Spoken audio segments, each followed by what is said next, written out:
अभी मैं कल परसों एक स्टोरी सुन रहा था। किल्फ यंग नाम का एक व्यक्ति था, 61 वर्ष की आयु थी इसकी। कितने वर्ष की आयु थी? 61 वर्ष की आयु थी। एक किसान था, भेड़े चराया करता था और एक मैराथन होनी थी। मैराथन 875 किलोमीटर की।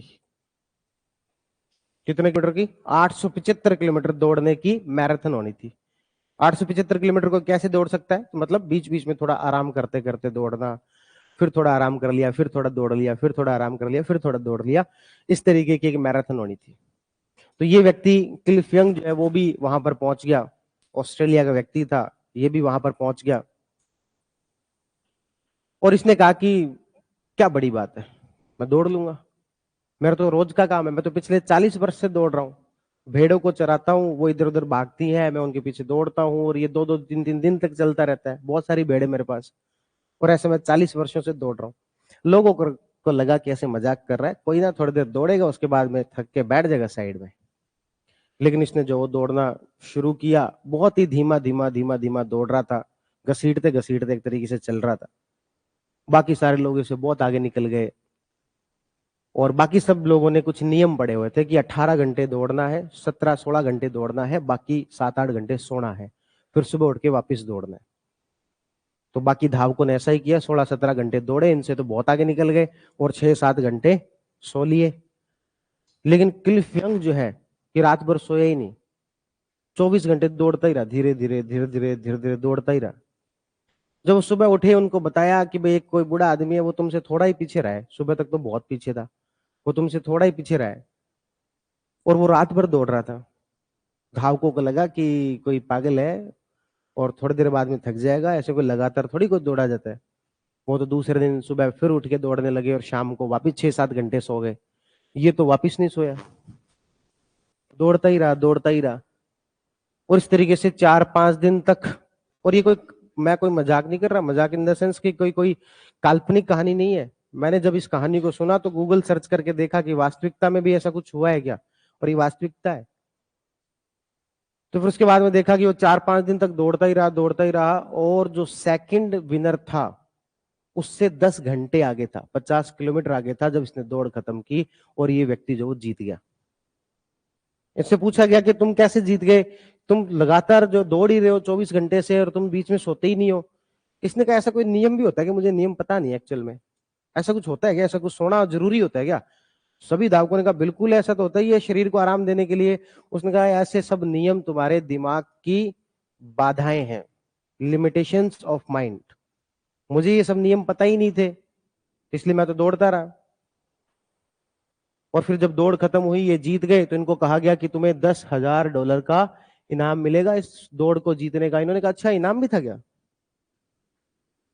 मुझे तो इनाम भी नहीं पता था, मैं तो बस ऐसे दौड़ने के लिए आया था, दौड़ रहा था बस, ना तो मुझे तुम्हारे नियम पता, ना मुझे तुम्हारे इनाम पता। इस पूरी बात से, और ये एक वास्तविक कहानी है, इस पूरी बात से हमें जो सीखने को मिलता है वो है लिमिटेशंस ऑफ माइंड। हमारे दिमाग की कुछ सीमाएं हैं जो हमने खुद ने बना ली है। इस कहानी को लिखा गया है एक बुक के अंदर, साइको साइबरनेटिक्स नाम से, जिसके अंदर बताया गया कि हमारे दिमाग की जो रीवायरिंग है वो किस तरीके से होती है, न्यूरोलॉजी किस तरीके से काम करती है। और वो किताब ही कहती है कि भाई हम अपने दिमाग में कुछ बाधाएं अपने लिए बना लेते हैं, हमें लगता है कि हम इससे ज्यादा नहीं कर सकते या हमारी वास्तविकता यही है, और सबसे बड़ी कमजोरी वही बन जाती है। हम अपनी जो लिमिटेशंस है वो बहुत लोअर लेवल पर सेट कर लेते हैं, ये हमारी कई समस्याएं होती है। जैसे इस कहानी को एक अलग रूप भी दिया जा सकता है कि एक हाथी का जो बच्चा होता है, छोटा होता है, जो जिस समय में उसको एक सांकड़ से बांध के रखा जाता है और वो उसको तुड़वा नहीं सकता। बचपन में यानी कि जब छोटा होता है तो इधर उधर उछल कूद करते हुए कई बार वो कोशिश करता है कि उसको वो तोड़ दे, लेकिन वो तोड़ नहीं पाता है क्योंकि वो छोटा है उस समय। लेकिन उसके दिमाग में एक लिमिटेशन हो गई कि हम इसे तोड़ नहीं सकते। और जब वो बड़ा होता है तो उसके बाद में यदि एक रस्सी से भी बांध दिया जाए तो नहीं तोड़ पाता है। नहीं तोड़ पाता इन द सेंस कि वो कोशिश ही नहीं करता है।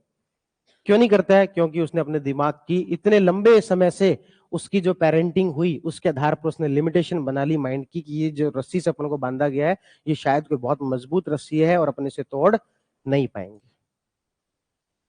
और ये तो चलो एक काल्पनिक कहानी होगी, लेकिन इस काल्पनिक कहानी के कई असली रूप ऊंट के रूप में और इन सब में बहुत देखने को मिलते हैं। एक छोटी सी कहानी होती है कि भाई 20 ऊंट थे किसी व्यक्ति के पास और उसके पास छोटी छोटी 19 रस्सियां ही थी। वो गया रात को एक दरवाजा खटखटाते हुए कि मेरे पास में एक रस्सी की कमी पड़ रही है और ये ऊंट सेफ नहीं रहेंगे, मैं रात को सोने वाला हूँ और ये रात को कहीं भाग नहीं जाए, आप मुझे एक रस्सी दे दो। वो व्यक्ति कहता है कि नहीं नहीं, रस्सी तो मेरे पास नहीं है, लेकिन तुम्हारे ऊंट को मैं सेफ रख सकता हूँ, इस बात की तुम्हें मैं विश्वास दिला सकता हूँ। उसने कहा ऐसे कैसे, रुको अभी मैं करता हूँ काम। उसने पहले ऊंट को रस्सी से बांधा, वो पूरा घुमाया और खूंटे के बांध दिया, दूसरे को किया, तीसरे को किया, चौथे को किया, 19 ऊंट को बांध दिया। 20वें की बारी आ गई। अब 20वें के लिए रस्सी तो है नहीं, लेकिन उसने प्रक्रिया वही अपनाई। उसी तरीके से उसके गर्दन के आसपास हाथ घुमाया, थोड़ी गांठ दी, ऐसे लगा जैसे कि रस्सी है, लेकिन रस्सी थी नहीं। वो सिर्फ ऊंट को नहीं पता था कि रस्सी नहीं है, उस व्यक्ति को तो पता था कि रस्सी नहीं है। ऊंट को थोड़ी पता है कि रस्सी है कि नहीं है। उसको लगा जैसे बाकी 19 को रस्सी बांधी है वैसे मुझे रस्सी बांधी है। उसको बाकियों को बिठा दिया, उसको भी बिठा दिया। वो जब सुबह यात्री उठा तो देखा उसके 20 के 20 ऊंट जब वो यूं आराम से बैठे हुए थे और वो जिसकी रस्सी नहीं बांधी हुई है वो भी उसी तरीके से बैठा हुआ। थोड़ी देर बाद में जो ऊंट उठने शुरू हुए और पहला ऊंट उठा, दूसरा ऊंट उठा, तीसरा ऊंट उठा, चौथा ऊंट उठा, उसकी रस्सी हटाई, दूसरे की हटाई, तीसरे की उठाई, सब एक एक करके उठ गए। लेकिन 20वां ऊंट वैसे वैसे बैठा रहा। यात्री ने सोचा इसकी तो रस्सी बंधी नहीं हुई है, ये तो वैसे उठ जाएगा, लेकिन वो नहीं उठा। वो वापिस उस व्यक्ति के पास गया कि तूने मेरे ऊंट के क्या जादू टोना कर दिया, ये उठ ही नहीं रहा। तो उसने कहा कि बाकी सबकी रस्सी खोल दी? बोले हाँ खोल दी। किसकी रस्सी खोल दी? बोले है ही नहीं इसकी रस्सी, तो खोलूंगा से। तो उसने कहा वो तो तुम्हें पता है, इसको थोड़ी पता है। उसी तरीके से रस्सी खोलो जैसे बाकियों की रस्सी खोली है, और वो उसी तरीके की रस्सी खोली जो कि थी नहीं, काल्पनिक थी, तो वो उठ गया। ये जो कहानी है इससे भी हमें क्या सीखने को मिलता है?